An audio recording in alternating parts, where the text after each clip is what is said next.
রাধে আমার প্রিয় পরিবার, প্রিয় দর্শক, আশা করি আপনারা সবাই ভালো আছেন।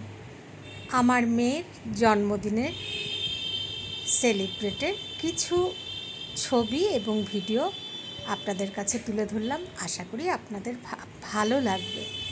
আমি ভূমিকা মীনাক্ষী আবারও একটি ভিডিও নিয়ে এসে গেলাম। খুব মনে পড়ছে যেদিন আমার মেয়ে হয় তার আগের দিন মানে আমার দাদু মারা গিয়েছিলেন।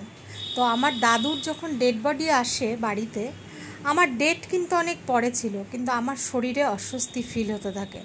তখন আমার মা পাড়ার এক কাকিমাকে ডেকে বলে যে আমাকে ডাক্তারের কাছে নিয়ে যেতে, এবং আমি সেদিনই হসপিটালে মানে নার্সিংহোমে অ্যাডমিট হয়ে যাই। পরের দিন আমার মেয়ে সিজারে হয়। ওর বাবা আসতে অনেক দেরি করছিল, আর আমাকে ওটিতে ঢোকাবে, আমি কিছুতেই ওটিতে যেতে চাইছিলাম না। যাই হোক, মেয়ে যখন হলো তখন হচ্ছে আমার যখন সেন্স আসার পরে মেয়েকে আমার পাশে দেয়নি, একটা কাচের ঘরে রেখে দিয়েছিল। ওর একটুখানি অসুবিধা কিছু ছিল, আগে হয়ে গিয়েছিল। তো আমি ওই অবস্থায়, সিজারের ওই অবস্থায় উঠে গিয়ে যখন ওকে আমি দেখলাম কাচের ঘরে, মাথা ভর্তি কোকড়া চুল একদম। আর আমার তখন মনে হয়েছে প্রথম দেখেই ফর্সা টুকটুকা, যে ইস, এই মেয়েটাকে আমি বিয়ে দিয়ে থাকবো কী করে। তো যাই হোক বন্ধুরা, অনেক মনের কথা শেয়ার করে ফেললাম। হ্যাঁ, মেয়ের জন্মদিন এই প্রথম ও আমার কাছে নেই। ও ওর বন্ধুদের সাথে মানে পিজিতে ওর যে বন্ধুরা আছে তাদের সাথেই ও ওখানে সেলিব্রেট করছে ওর জন্মদিন। ভিডিওটি ভালো লাগলে পুরোটা সম্পূর্ণটা দেখবেন। ইন্টারেস্টিং পোর্শন আর একটু ধৈর্য ধরলে পেছনে দেখতে পাবেন। আর ওরা এইভাবেই নিজেরা সেলিব্রেট করে। আজকে ভীষণই মিস করছি আমি। গতকাল আমি ওর জন্য পুজো দিয়েছি, কারণ পূর্ণিমাটা ছিল অনেকক্ষণ অবধি, রাত্রি 2টো অবধি। তো 12টার সময় তো ওকে জন্মদিনের উইশ করেছি, তার জন্য আমি পুজোটাও দিয়ে নিয়েছিলাম। তো যাই হোক, সবাই আশীর্বাদ করবেন আমার মেয়েকে। ভালো লাগলে ভিডিওটা লাইক, সাবস্ক্রাইব এবং কমেন্ট করবেন। আর আজকে এগুলো ছিল সম্পূর্ণটাই গতকালের ছবি এবং আজকের ছবি মেশানো। কিন্তু আজকে বিকেলে যে ওরা খেতে গেছে, সেই টাকাটা অবশ্য ওই আমাকে পাঠায়, আমিই আবার ওকে পাঠিয়েছি যে বাবু তোকে পাঠালাম, কিছু খাস তোরা। কিন্তু সেইটার ছবি এখনও পাইনি। অপেক্ষা করছিলাম পুরো সব ছবি নিয়েই আপনাদের সাথে দেব, কিন্তু সেটা আর হয়ে ওঠেনি। যাই হোক, আমার মেয়েকে আপনারা অনেক অনেক আশীর্বাদ করবেন। ও যেন ওর কর্মটা ঠিক করে যেতে পারে, ভালো কর্ম, তাহলে একদিন নিশ্চয়ই ও সুন্দর পথ ওর বেছে নিতে পারবে, এই আশাই করি। তো ও আমাকে লিখেছে যে ও খুব আজকে আমাকে আর আমার মাকে খুব মিস করছে।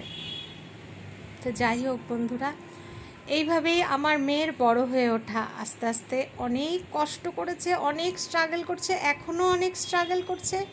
তাই আপনারা আশীর্বাদ করবেন যেন সব কিছু ভালো হয়, সব কিছু ভালো হয়। আমার মাম তো আপনাদেরও মাম, তাই না?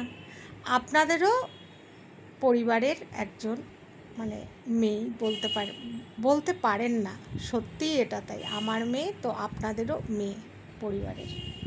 তো যাই হোক, এখানে অনেকটা ভিডিওই মানে ছবি আমি কথা বলতে বলতে, গল্প করতে করতে আপনাদের সাথে শেয়ার করলাম। আর उपासना हाय बोल दे, दीप्ति हाय बोल दे, मन्नू उस तरफ से हाय बोल दे। अरे आंटी को नमस्ते। कौन है? कोई नहीं है, हेलो। बस हट हट। अरे ये मैं हूँ नहीं।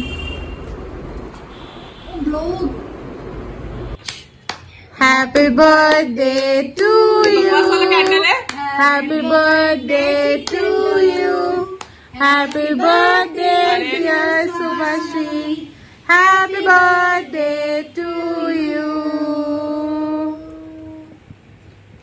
Happy 30s, babe. Happy. I love you. होती रहे अब तो लाइफ टाइम जलते प्लेट में जल जाएगा, प्लेट में जल जाएगा, प्लेट में जल जाएगा। Happy Diwali. House cake. It's very tasty. Okay, courtesy upasna. बहुत टेस्टी है। Thank you. हम लोग वही चलो कि अभी केक कौन लेगा? मन्नू तू भी आ जा इस साइड। कैमरा घुमाती हूँ। Very tasty. Very tasty. मैं ले रही हूँ मनु, इतना कष्ट मत कर तू। मनु ने कर दिया ना 90s वाला काम। वो अपने पेरेंट्स से ना ट्रस्ट नहीं